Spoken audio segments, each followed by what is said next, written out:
You can now send a message to customer service by using the Send Message button.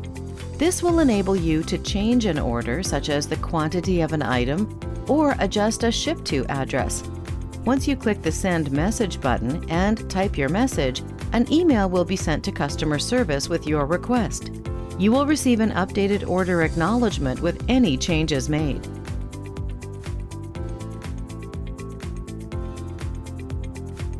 Once again, we are excited to introduce DeMI, your portal to everything Linx. We hope you found this video helpful. For more details, other videos, or documentation, please visit the DeMI website or contact us directly.